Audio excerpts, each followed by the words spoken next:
Hello，同学们好，我们又见面啦。那上一期呢，我们就一起学了全部所有你们2年级课本认读生字里全部的生字呢，我们都一起学过了。今天呢，我们要来学另外2个部首，鸟部和鱼部。那就像你们看到的，其实之前老师也有跟你们说过吼，因为我们华文字呢，我们的汉字，其实它在很久很久以前，它是用图画来表现的。那以前那些古人，他们还没有文字，所以呢，他们习惯用图画来记录生活中看见的事情和看见的东西。比如说，他们看到鸟，那他们就用画图的方式把这个鸟记录下来。而后来呢，他们渐渐的改变了这些文字，所以你看，它从这个变成了这个，变成这样，到最后才变成了我们现在写的这个鸟字。还有一个部首，我们今天也要学，这是鱼部。那鱼部也是一样哦，你看一开始，它其实就是好像在画一只鱼哦，这个鱼的字，你看。这里是它的那个鳍吗？是叫鳍吗？这是它的鳞片。那后来呢，这个鱼的图案啊，也慢慢的演变成了一个像这样子的字，到最后它才变成今天我们所写的鱼字。所以这2个部首呢，其实都是跟动物有关系的。今天我们就会一起讲这2个部首啦。好，所以那一天呢，老师就让你们在华文课本的认读生字里找了鸟部和鱼部的所有生字，对吧？所以你们找出来一共有4个字。那我们先来看一看这4个字哈。这是鸟部的字，有鸽子的鸽，还有乌鸦的鸦。所以其实我们就可以知道，这个鸟部它通常都是指鸟的种类嘛。所以这些字通常都是跟鸟有关系的，鸽子也是鸟，乌鸦也是鸟。那这个鸟部通常我们现在看到它都是会在字的右边吼，但是等一下呢，你们会看到一些鸟部，它是在字的下面的也有哦。好，这个鱼部你们找出来的字就有鲜，新鲜的鲜，还有鳄鱼的鳄。那鳄鱼是一种鱼没有错啦吼。那这个鲜为什么它是鱼字旁呢？所以其实呢，在以前那些就是说以前的人啊，他们觉得说鱼和羊是非常鲜美、非常可口的食物，所以呢，他们就自然而然的把鱼和羊还有新鲜联系在一起，所以呢，新鲜的鲜就有鱼和羊这2个字结合在一起咯，就是用来表示非常新鲜的食物 ，OK？ 任何的食材只要是非常新鲜的，都可以用鲜来表示。好，所以我们在下一期的时候呢，老师会就是在详细的讲解鸟字部和鱼字部的生字。但是在那之前呢，老师想要跟你们分享一个故事哦，因为这个故事啊，其实它非常的特别，我们等等就来听一听哈。那这个故事呢，它是出自这一本书，由台湾的林世仁写的《字的童话，字的主题乐园》。巴巴国王变变变 ，OK， 这本书里有一篇故事非常的可爱，我们一起来听一听吧。文字聚宝盆这一篇故事呢，它里面你们看到的这些插图都是由杨丽玲画的。那你们知道什么是聚宝盆吗？聚宝盆其实就是一个盆子，里面就是聚集了一些非常稀有、非常珍贵的宝物。那这里说的这个聚宝盆其实是文字聚宝盆。什么是文字聚宝盆呢？我们一起来看一看这个故事哈。这个男的他叫做仓颉哦。那这个仓颉呢，他就造了一个文字聚宝盆。他先把鸟字丢进聚宝盆，然后口里念着各种鸟的名字，不一会儿啊，这个聚宝盆便响起各种鸟叫声，接二连三飞出了好多有鸟字旁的字诶，有鸠、鸭、驼、鹅、鹏、鹿、鹰、鸳鸯和鹦鹉。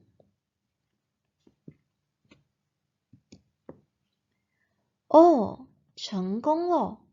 仓颉拍拍手，利用声音来造字，果然快多了诶。仓颉啊，又把鱼字丢进聚宝盆，念着各种鱼的名字。聚宝盆传出哗哗哗的泼水声，跳出了各式各样的鱼哦。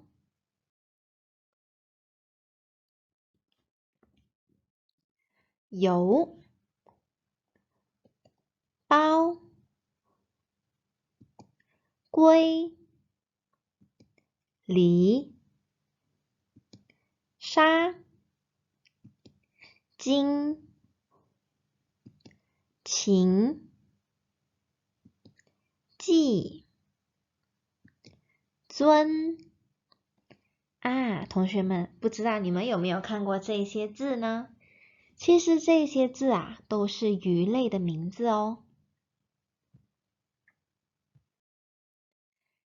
接下来啊，仓颉又把虫字丢进聚宝盆诶。这个时候呢，他当然也要念着各种小虫子的名字喽。聚宝盆里啊，传出窸窸窣窣的声音，出现了各式各样带虫字旁的字哦。文、鹅、风、蚱蜢、蜻蜓、蝴蝶。哈，太好了！同一个部首啊，就可以造出这么多字诶。这个仓颉哦，又接连着丢进了木字、水字、山字、金字、竹字。呵呵，有了这么多字，我可以用字来写故事了。仓颉啊，正想动笔，一阵风忽然吹来，把一些字吹出了窗外。仓颉赶紧追出去，一屋子的字啊，你看着我，我看着你，都着急的等着仓颉回来。好久好久，门终于被推开了，但是进来的不是仓颉，是一个字。它是一个什么字呀？这是一个童字。我的部首被风吹跑了。童字的脸红红的，他难过的说：“我忘了我是谁。”没关系，欢迎你加入我们。金部首的字说：“这个童啊，就走过去，变成了铜。诶，你看，金字旁加铜在一起的铜，就变成了铁和铜的那一个铜哦。那这是一块亮亮闪闪的金属，好漂亮诶。可是我记得我不是金属诶。哦，那试试我们吧。木部首的字说。这个时候，这个木字旁啊，就叫这个童，你过来跟我们一起吧。可能你本来是一个木字旁的字嘞。这个童啊，走了过去，变成桐。这个桐是桐树的桐，一棵梧桐树，高又高，绿油油。那这个木字肯定就是跟树木有关系的咯。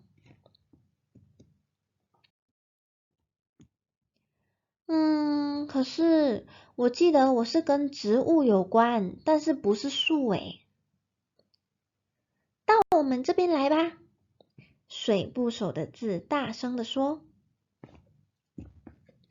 那这个童呢，又走过去，变成了洞。三点水加同就变成了洞吼，又像山洞，又像地洞。我跟洞也有点像，但不是黑黑的洞。别灰心，试试我们。竹部首的字说话了哦。这个时候啊，童就走了过去，变成了桶。一个竹筒子，矮矮的，胖胖的。对了对了，我是竹筒子，竹字头加筒，可以装东西的竹筒子。筒子啊，好高兴，他终于找回了自己哦。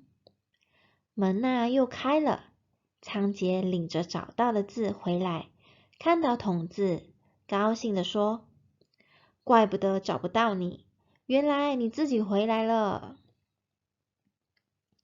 所有的字啊都非常的开心，他们帮筒子找到了家。他们还想帮仓颉一个大忙。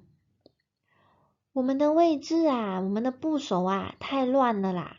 有的在左边，有的在右边，有的在下面，应该统一，看起来才整齐嘛。所以啊，这些字在夜里的时候就偷偷调好了位置。你们猜接下来会发生什么事啊？哦，第二天，仓颉看到字，大吃一惊。嘿，这些都是什么字啊？好奇怪哦，你们有看过这些字吗？这个像鹅又不是鹅，好奇怪呀！这些到底是什么字啊？像乌鸦的鸦，但是又不是乌鸦的鸦。哇，你们是谁？你不认得我们？字委屈的说：“我们只是把部首全部换到左边，这样不是比较统一、比较整齐吗？”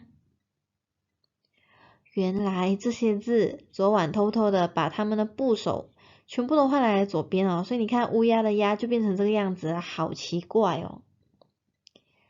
仓颉就说啦，但是少了变化啊，而且这样一来，我就不认识你们了。不认识，那怎么行？字啊，马上乖乖的换回原来的样子。我又认识你们啦。仓颉笑起来，拿出笔，准备开始写他的故事啦。所以小朋友们，你们刚才看到的那个故事，就是仓颉给你们写的哟。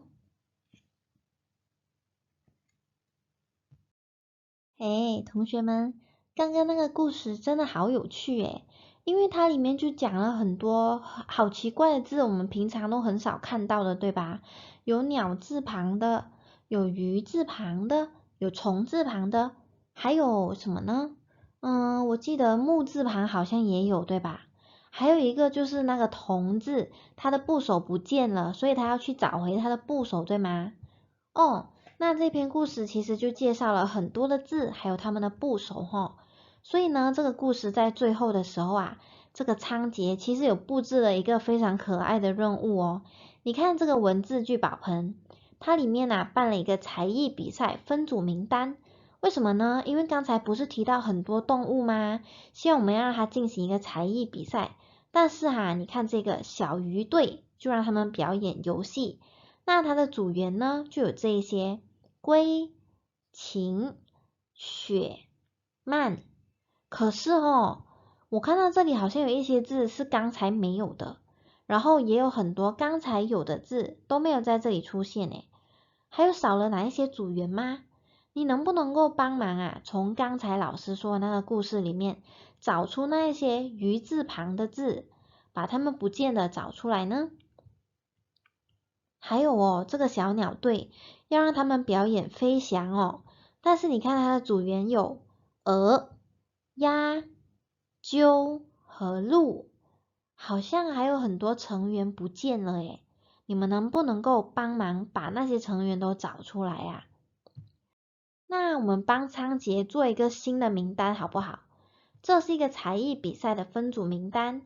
那你们把所有的小鱼队那个鱼有鱼字旁的那个字呢，全部都把它抄下来好吗？这个小鸟队也是哦，把所有鸟字旁的字给它抄下来，还有呢，找出这个小虫队，凡是部首里面有虫字旁的字，麻烦你们呢把它找出来，让这个才艺比赛分组名单变得完整，可以吗？老师给你们一些时间，你们不需要着急哦，你们可以翻回刚才的视频慢慢看，然后呢，把那些字给它找出来、抄出来。祝你们顺利的完成任务。还好吗，同学们？刚才那个任务应该不会太难吼。如果你已经成功的完成了任务，那你真的非常棒棒哒！老师要在这里恭喜你哈。但是要是你还没完成任务，没关系，你可以随时播放视频，重看视频，然后再补回这项任务，好吗？加油哦！